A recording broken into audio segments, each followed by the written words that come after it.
Hi everyone, this is Luke with Essential TV, and I'm very pleased that today I have a very special guest, the creator, showrunner of 12 Monkeys on the Syfy channel, Terry Matalas. Hi. So I'm just going to share this to our 12 Monkey fans. All of you. Every single one of you. Every fan, all 12 of the monkeys. All 12 monkeys are watching. So we're live right now? We are live right now. See? Oh my There God. we are. Wow. All right. Cool. So, Yes. thank you for joining us. My pleasure. I know you're doing the New York groove right now. Yeah. Bouncing from place to place. Yeah, it's fun. A lot of fun. 12 Monkeys Season 2. 12 Monkeys Season 2. We start Monday. Airing on Monday on Syfy. But the first episode is available now, right? It is, yes. Because I watched it earlier today. Oh. What'd you think? It was good. It was Yeah? very good. It feels like with a show like this, it's a smart show. Oh, And I feel like appreciate that. you don't dumb things down for the audience. No, we don't. Yeah. And that made me a little nervous because season one Makes us nervous, was too. a while ago. And Yeah. so I thought, am I going to forget everything? Am I Yeah. going to be able to jump right back into this world? And I'm glad to say that you made it very easy. Well, it wasn't easy for us. I spent a lot of time making sure that first episode got you back up, those first 3 minutes, get the big points of those characters, because we had some characters in season one who had some big arcs, some big changes. So it was important to kind of retell everything, get everybody back up to speed before the adventure begins again. And season one's been available to binge watch in advance. On Hulu, right? yeah. So that's certainly helpful. Mm-hmm. I mean, It's on iTunes, Amazon, but Hulu is where you can stream it. in the yeah. days before streaming and on demand, if you needed to recap, Yeah, You had to wait for a marathon. DVDs or yeah, Mhm. exactly. I remember doing it with Battlestar and yeah. and I think you guys, there were also some very good YouTube recaps. Yeah, there's one that just came. The Fine Brothers just did one about 10 minutes ago. That's So- pretty fantastic. That's another thing. It's like Yeah. whenever you have something like this that's very popular with this fan base that is savvy, Yeah. they'll be your greatest allies. Well, I hope so. We're making it for them. There's a lot of, especially in season 2. There's Jennifer Goines is our character, who's based on the Brad Pitt character, and she's got a lot of references that are movie and television and geek friendly, because the show's written by geeks for the geeks. Right. So And we appreciate that. right, good. I'm glad. I appreciate that you're one of us. I am very much. And we I all- own a DeLorean time machine, so I am I'm very go- much I will one get of to you. that. I Okay. will get to that. Right. I do my research, I- and I love DeLoreans and Back to the Future. Oh, okay. Well, then we're best pals. Yeah. Okay, good. All right. We're like Doc and Marty. Exactly. Wait, Not- dibs on Marty on that. Well, I was going to say, You're if smart. you have the DeLorean. Right. Okay. Well, it sounds like Doc. But yeah. Okay.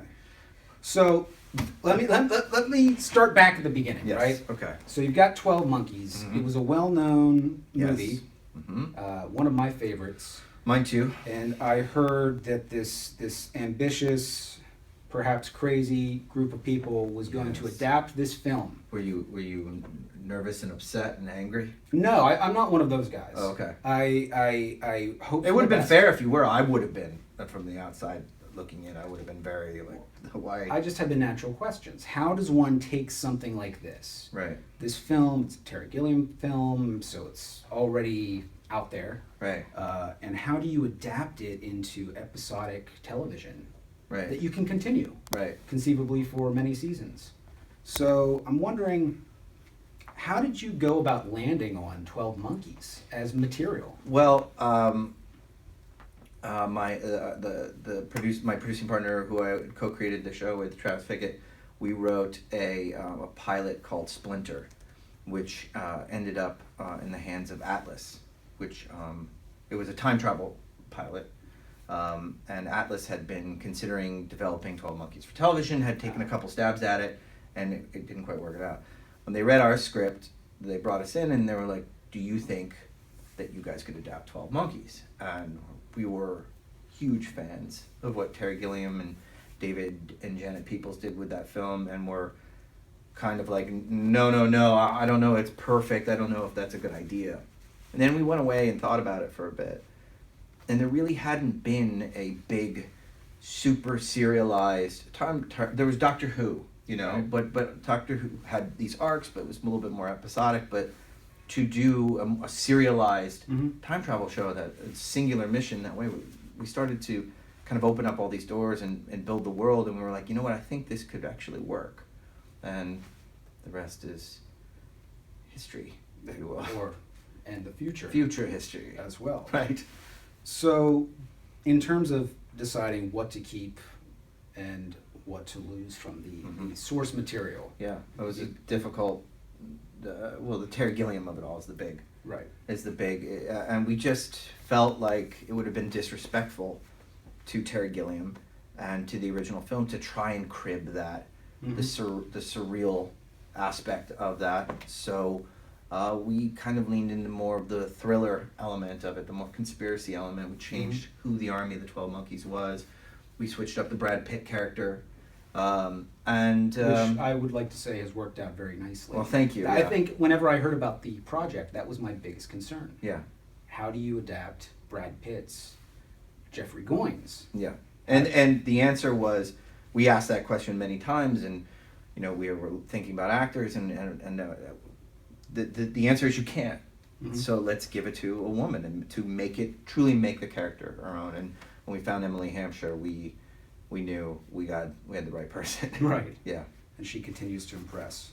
She's great. So, another thing that really struck me about this, not just that it was 12 monkeys and I had some kind of idea of what you would be doing, like the basic elements of this, but when it premiered, it struck me as smart sci-fi, which I don't feel like there's much of, or there hasn't been for a long time. Right. So my question for you regarding that is smart sci-fi a hard sell? Well, that is a good question. It is. It is. I think less and less now. The Sci-Fi Channel is really, you know, with The Expanse and Magicians, they're really, Childhood's End, they're really starting to go back to their Battlestar Galactica roots, which is where I come from, as the best sci-fi show of all time. It is hard because it's scary, because especially in time travel, who's going to get this? And then there are many viewers who get confused. And for me, it's always like all good sci-fi. If the characters are right and the emotional journey is right, you'll go along anyway. You may not get that technical thing, how that time machine works, or how that time loop works, or how that spaceship works, or that robot works. But if you're connecting to it, then you're in good shape. So I don't. We'll see. It should be interesting to see what the future of sci-fi and television I is. certainly hope that this opens the door for more. Oh, well, thank you. So we had a question from a viewer. I believe it was Scooby Stewart. I'm sorry Yes. if I missed that. Yes. What is one of your favorite moments from a showrunner's perspective, from a creator's perspective? Well, there's a lot in season 2 I can't talk about, so I'll just talk about season 1. You know, a lot of my favorite moments really kind of happen in post. It's an incredible process with great cast to be on set with, and I'm on set a lot, to see it come together. But there is something pretty phenomenal. You know, for instance, first season, we always knew that Cassie would come forward to the future, and making that moment right. How we shot it, the director, David Grossman, did an amazing job. Aaron and Amanda were amazing. Our composer, Trevor Rabin, wrote this beautiful piece for it. So it is sitting back and seeing that final product and being like, wow, that was better than what I saw in my head. That is and season 2 is filled with that. I think last year we made a really good show. I think this year we've outdone ourselves in season 2. We had another question from Mardi Gras. Oh, cool. The holiday. Good name.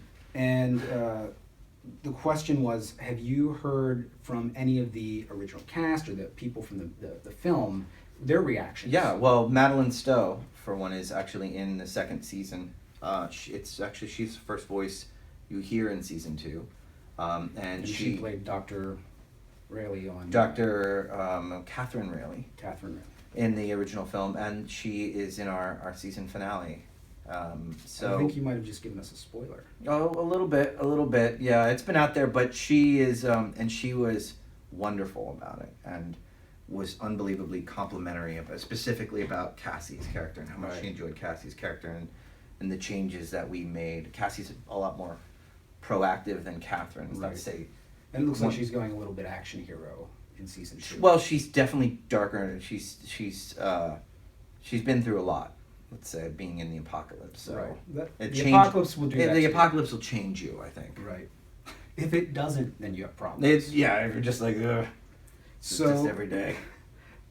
Just a couple more questions from the fans that had tweeted in advance. We're getting hearts. We're getting hearts. Hearts I'm are a very good excited thing. about it. We Oh, should look- see more hearts. Yeah, Also, more hearts. at Kim Spores was asking if you felt confident of a possible season 3. That again, that's up to the TV gods. I really hope so. I will say that after this season finale, the season finale cliffhanger, the end is much bigger than last year. So we And you would not want to go out, or you would not want to go out on the way Right. we go out. But we'll see. I'm hopeful. I'm optimistic. We'll see. You hear that, fans? Get your pitchbooks ready in You got it. advance because Watch the show. Get watch those the Nielsen show, ratings get- up. Spread the word. Bring some friends. Yes. Bring in some monkeys. Whatever. If they're a Nielsen home, we need. Oh yeah, keep it on. Just anytime 12 Monkeys is on, just keep that Nielsen box tuned in. Scooby again asks, is there a time period that you wanted to explore but couldn't for whatever reason? I know you explore multiple time periods in this. This season, the one that no, we really got to do what we wanted this season. You'll see some big ambitions for next season. So yeah, there's some stuff coming up we haven't done yet. Okay. But we're in the 40s, the 50s, 60s, the 70s. You get to run the gamut. You get to see a lot. Yeah. In terms of, I know that you're a big time travel guy, obviously. I am. Yeah. You own a DeLorean. I do. People do not own DeLoreans for the performance aspects. No. So, what It's a terrible car. It's a terrible car. Don't get it. It looks so cool. It looks really cool. Yeah. It looks good in your driveway. It does. Mostly in the garage. So, You don't want to drive. of course. Right. So, what are some examples of time? Who's done time travel good?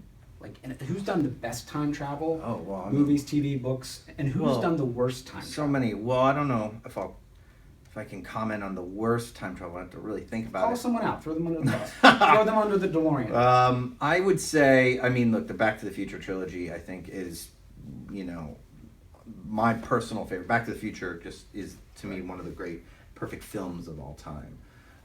Having said Would that, you say it's timeless? it is it is time. The irony is it's timeless. There, 12 Monkeys is a classic. I enjoyed Looper. Anytime I just watched 11/22/63 and enjoyed it. So what I'm optimistic about is that time travel for a while had gone away and Mhm. you couldn't pitch it on television. Studios, the networks did not want to hear a time travel It's a scary pitch. concept. Yeah, and now it Sounds is complicated. It is. There was a great show, Journeyman, that was on. Which 3 people on Earth remember this show? And I'm one of them. Me, and It Kevin was McKidd. but Kevin McKidd. It was fantastic. Moonblood. It was a fantastic show, Yeah. and it should still be. If Kevin Falls, if for whatever reason Kevin Falls, you've been watching, he should know. I mean, it was really, really, truly a fantastic show, I tell people about it all the time. and but- and you can't find it either. No. I can't. So, I think I think good time travel is emotional and it really hits the characters in an emotional place, and I think that's what's key to it all. I wonder, thinking about Journeyman in particular, Yeah. I wonder if we talked about smart sci-fi. Yeah. I wonder if maybe that was too ahead of its time. It was pre-on-demand, pre-streaming. It's fascinating. That's not. I really enjoyed it. It was really good. I think it was. And I worked with Carlos Cotto, who was one of the executive producers on it. And I talk every time I worked on Nikita, and I'm like, "Can we talk about Journeyman? What were you guys gonna? Where were you going? Tell me about Journeyman." Right. Yeah, it was great, and pulled at the heartstrings Yeah. a lot. So I think it just comes down to time travel, as long as it's emotional. As I long think as it so, evokes yeah. a reaction, even Back to the Future. Mm-hmm. It does that. No, definitely. So just, we'll wrap this up. I know we're short on time. Mm-hmm. Few hypotheticals. Okay. Let's say your DeLorean actually traveled through time. Mm-hmm. What would you do with it? Really good question. Well, you've thought about Again, what you would do with time travel. again, you know, it's easy to be like, I'd go back and see, you know, Empire Strikes Back. Yeah, in the movie theater. You could see that now. You could go see that Technically. now. You know, you know, you'd probably go back to a time and be with your family, or tell that person you love them. You know that you didn't. You know, I can think of a dozen personal things that I would do with time travel. Probably make a couple of bets. Right. Some financial moves. Write some Beatles songs. Right, exactly. Yeah, maybe buy a few collectibles and put them into storage. Yeah. You know, like all of the Kenner 1977 Star Wars. Just buy it all. I think that that's what I would expect from the DeLorean. Yes, it's true. And I think you've already answered this. I was going to ask you if you could go back in time and save one TV series from cancellation. Oh yeah, Journeyman. Journeyman's on the mind. Journeyman. Think about Journeyman. That one really hurt. That one. It had such a great finale. It did too. Yeah, she sees him. We should Splinter. we should talk about this offline Yeah. because Check it out though, if you guys can. if you can It's a ever good one. find it. Yeah. I wish these shows were available. Yeah, Kevin McKidd is a time traveler. Yeah. There's nothing better. Sold. Nothing better. Right after Rome. Right after Rome. All right. So, if you could adapt any other movie to TV, I can't say because I can't say because there's something I'm kind of working on. Okay. But yeah. I hope you see it. Apple Hot News. Hot News is going to tell us. Yeah. What you're working on. The apple will squeal. All right. And what's the last thing you binge watched? I'm re-binge watching Battlestar. I'm going back to the beginning of that and really, wow. I've heard a lot of people recently. I think it just became available. Well, it's on Hulu. It's on Hulu. We're on Hulu, and they kind of cross it out. And I just had to go back and watch it, and it's just amazing. It's just beautifully done. 11/22/63 Bloodline is another one I really enjoyed. I'm watching The Path. I watch a lot. I would say. I will be binge watching 12 Monkeys season 1. Okay, good. I've watched the first episode of season 2. But Great. I feel like I still need to go back A and refresher. Yeah. take some notes. Okay. And I appreciate that it's a show that You know, they are satisfying rewatches, I have to say, because you do pick up quite a bit. We leave a lot of breadcrumbs. Well, I was going to also ask, I guess I'll leave it on this, how the advent of streaming, on demand, and binge watching, how that affects the creative process. It doesn't. For me, at least. I mean, we don't break story designed for binge watch. You just break the best story you can, and write that.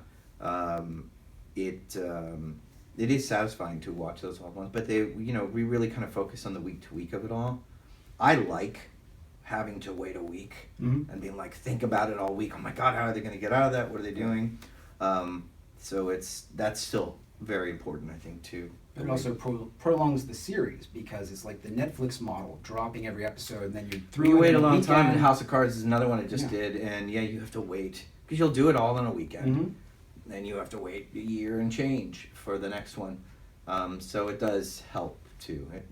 Television's consumed in many ways now. It's fun. All right. Well, I really appreciate you joining us. I appreciate everyone My watching. pleasure. We'll be putting this on. If you YouTube watched, after. tweet me. I gotta know who watched. I know Yes. it's Scooby. I know Scooby did. Please, Scooby's and Mardi Gras. Mardi Gras. Thanks, Mardi Gras. So we'll be tweeting this out as well, and thank you all very much. Everybody, watch 12 Monkeys, tell your friends. Let's guarantee that we're not angry at the end of You're gonna season feel 2. a lot of different things. We want to be excited for season 3. Yes. Thanks.